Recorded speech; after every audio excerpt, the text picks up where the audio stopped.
What's it like to work with you? What do we get when we come to Atag Communications? I take my clients through a brand discovery process. Branding is not just colors, font, logo. It's really more about the voice. How does your brand speak? What language do you use in order to give over the right energy that your brand represents? Businesses are eager to create a community out of their clients and out of their customers. It's not just clients coming in and out and a purchase and then goodbye, see you later. It's really that approach that they're looking to connect with their community and connect with their audience, because that's how you succeed on social media. Hey, what's up guys? I'm here at Tankstream Labs. Now I'm hosting my first live workshop on personal branding and podcasting. Guys, this is gonna be a game changer. Anyone who is in this room, your life will change, and I can guarantee you that. You don't wanna miss out. Tickets are selling out very fast. Here in this amazing boardroom, let's go baby. Welcome back to the Rubasha Family Podcast. Now, guys, I have a very special guest in this wonderful series that we're doing. We have Jenna, the director of Atag Communications. How are you? Thank you. I'm great. How are you? It's great to be here. Thank you for having me on the podcast. No worries at all. Well, you are quite an expert in what you do. And I know when we say expert, it is a privilege to say that, right? But you've put in the hours. I've spoken to you off camera at our first meeting and even at the BX networking, and to see the imagination and the creativity that you put into your craft and actually helping people and the burdens you take away from people. So can we get your story? Like, how did this all start, and how have you been able to build up your business? Yes, sure. Thank you, first of all. Right. My story is very different to the average startup story, I would say. Usually people come up with an idea and then you invest in creating that brand, you invest in creating the product or the service, and then you go out and launch and begin looking for customers or clients. I was in university studying social media marketing, communications, and I was in a job that wasn't really letting me explore that side of my career, and it wasn't letting me really push myself in the industry. So I decided I'm going to scour the internet and look for a job. I searched on LinkedIn, and in the second interview of the job that I found, I realized it was a freelance 5 hours a week position, not a 2-day a week part-time role that I thought it was. And because I was just so desperate to explore the world of social media marketing, I was like, yeah, let's do it. I can do that. I barely knew what the word freelance meant at that point, but I was really excited to give it a go. At the beginning, looking back, I just sort of lent into the process, but didn't really understand what I was doing, I think. But I knew that I loved it, and it became something I was super passionate about. So I started talking to everyone I knew about what I was doing. I was telling them I was making posts. I was the one really managing the profile. The things I created and said went out on their social media to their audience, and I just thought that was super amazing and super powerful.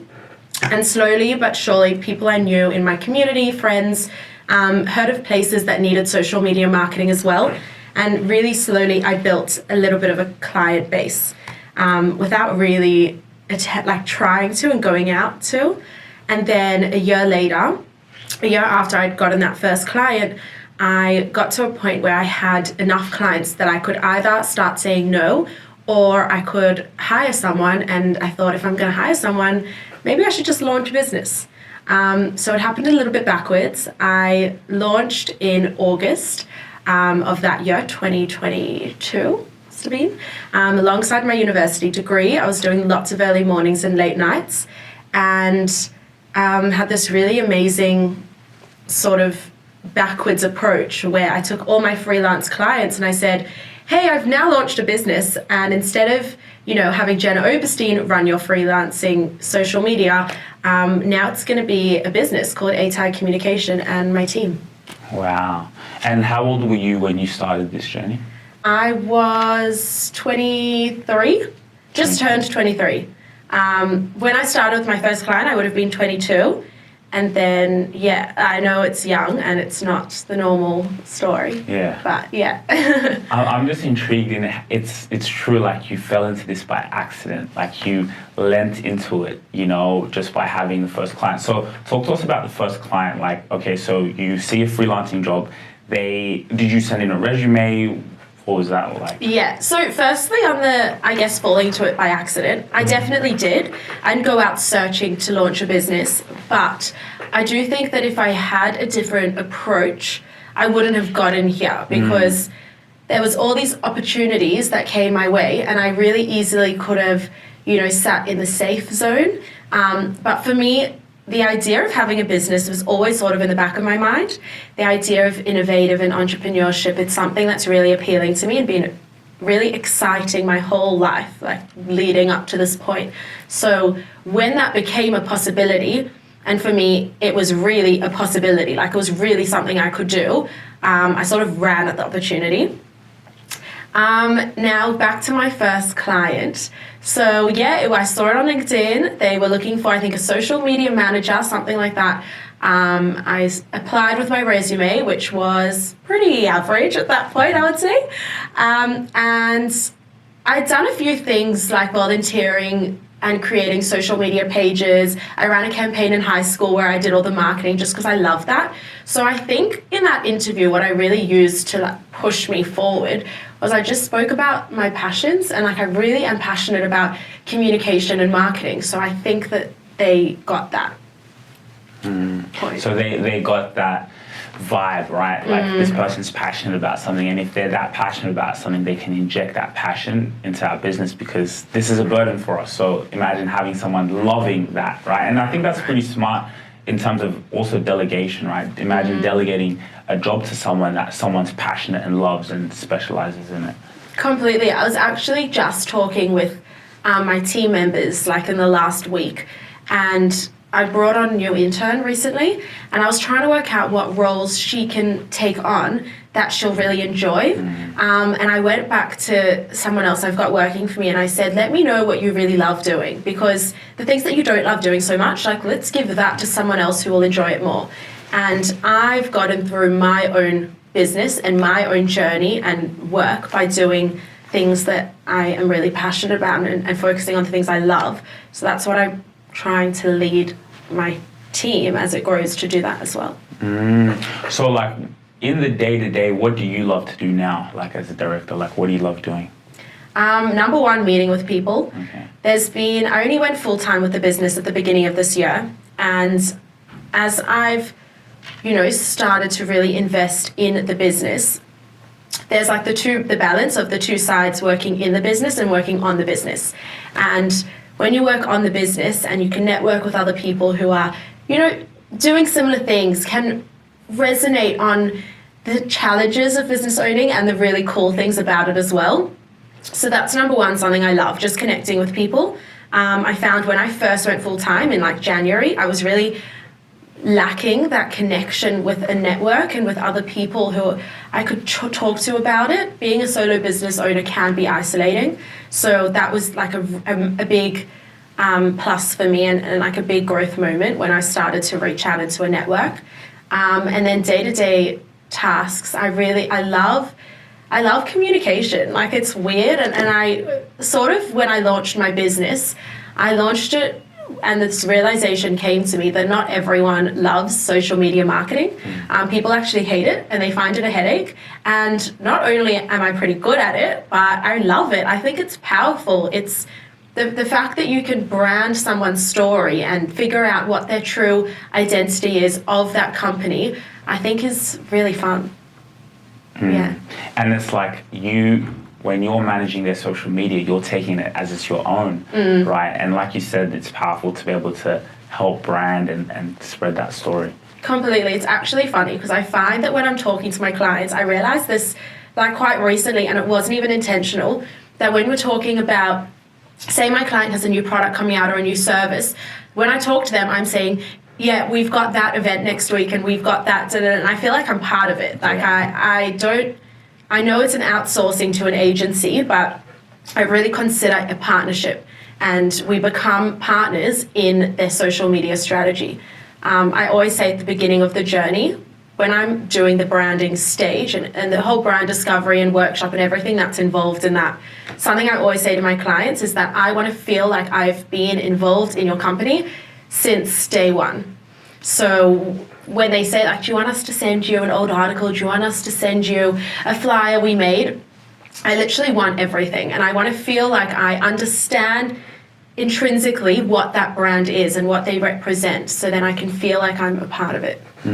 That's really powerful. So talk a little bit about like what exactly do you do, right? Well, like what's it like to work with you? Like what do we get when we come to Atag Communications? Actually ask you a question. I want you to think about this question. Are you an authority figure in your space? I know you're an entrepreneur, well, you're a solopreneur and you're determined, you're a thought leader. But the question is, are you an authority figure in your space? Because let's be honest, how are you going to separate yourself from your competitors? Where is your personal brand? And you know what? We have actually something very special for you. Follow me. You see, we have a scorecard, right? So you can actually evaluate if you're an authority figure in your space, because at the end of the day, when you separate yourself from your competitors. That is where opportunities come to you because your brand is strong. You have brand equity. So for you to actually see how long away you are from that, or if you're close there, the link in the description, you can fill out a scorecard. And this scorecard is amazing because it lets us know and see where you are. And it's just for free for you to actually see where your business is, where you are as a solopreneur, and how you're going to get to that level of being an authority figure in your space. Because you see, here at ETS Rubasha Media, I'm going to be honest with you, we are at limited capacity. We only want to be able to tailor our clients to the ones we know we can deliver value, because value takes time and we want to be able to work with your business. But the scorecard is actually just for you to see where you are and are you an authority figure? Think about it and we'll see you. Link in the description. Yeah. So in terms of the actual solutions that we offer, I explain it in 3 steps, but what I've come to realize is obviously like there's so much more to it, but I think that's a good place to start. So step 1 is branding, and I take my clients through a brand discovery process. Something really important for me to stress is that branding is not just colors, font, logo. You know, that's not what branding is to me. There's so much more to it. And yeah, we do that. We do the visuals and the look, but it's really more about the voice. How does your brand speak? What language do you use in order to give over the right energy that your brand represents? I go really wild and creative in this stage, and I like to take my clients on a complete journey. And really what I'm stressing and what I'm really trying to emphasize in this branding stage is that this thing that you find really negative, overpowering, a headache, is going to be fun. And we're going to make it positive. And let's start by having fun. So let's explore, let's discover, let's find out what your story is. Who are you as a brand? What personality traits can we associate with your brand in order to take it out of its shell? Like, let's not stay in the box here. I want to discover and create the personality. Now, once we've got that and we're really on a consistent page about what your voice is as a company, firstly, you share that with your whole company and suddenly everyone's speaking the same language, which I have found is extremely valuable. And then from there, the next thing I realized is after we've made it from a really negative headache of an experience to something really fun and positive, people are sometimes like, yeah, but where's the stats? Where's the numbers? Where's the data? I want to see results, which I understand. Business is business. So then we do strategy. And this is a lot of research. We will look into what is your industry doing on the platforms, what platforms should you go on to, what is the target audience, and not only who are they in creating customer personas, but what are they doing on social media and what content do they like, who are they following. It's really setting us up to succeed. So what I see it as, we want to try and give our clients as much information as possible before we start, because it is really scary investing and trusting in someone else to take over your communication. And it is an investment. I totally get that. And at the beginning, it can be a risk. And I really admire that my clients are trusting in me for that. So we've got the voice. Then I guess we have the how, and a bit of comfort. I like to, say, at least my clients know a bit of what I'm going to be doing. And then step 3 is the takeover. And we'll go in and completely revamp their social media profiles. Ideally, if my clients find it a headache to go onto social media, I want them to never feel like they have to log into their social media accounts again. So whether it's posting, creating content, management of, who's liking our profiles, the engagement, the insights and analytics, everything to do with socials is covered by us. So it's like they can just worry more so on their operations and what they're doing, but like when they go to sleep or when they wake up in the morning, you're handling their communication out to the world, which is really powerful on all formats. So what are your range of clients like at the moment? Super different. When people ask what my niche is, and I know that I can give like a majority of my clients. I love the food industry, so I've got a lot that are in food, restaurants. Hospitality is really fun. I love beauty and fashion, skincare, those areas. But then the other half of my clientele is just like, and I feel like the one thread that I can connect them by is businesses that are eager to create a community out of their clients and out of their customers. So it's not just clients coming in and out and a purchase and then goodbye, see you later. It's really that approach that they're looking to connect with their community and connect with their audience, because that's how you succeed on social media. If anyone is building a social media page and a social media audience, you're really creating an online community. So we're trying to take that community they're making in their shop or in their wherever it is with their customers and move them to the social media world. Yeah, that's actually a great point.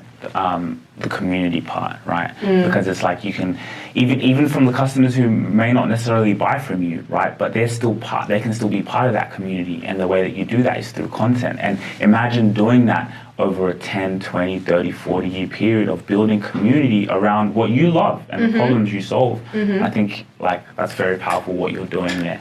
And like most importantly is that they're not just random people that you're putting together in a digital sphere and then being like, be part of this community. No, because once we've actually created a voice and a personality, they're all people that are connecting with your personality. They find you. Yeah, it makes sense. Like, you want to connect with other people. That's human nature. We want to, and whether it's in real life and on social media, it's something that we inherently as people want to connect with values that we find important. So that's just what a company has to see themselves as part of that journey and part of that, I guess, world. Wow, that's really powerful. So if I was to ask you before we wrap up, what's one piece of advice you give to that 22-year-old, 23-year-old Jenna when she was first starting out in business? That is hard. It's funny because when I think about back then and like even the day that I registered the name Atag Communication, I had no idea what I was getting myself into. I had no idea.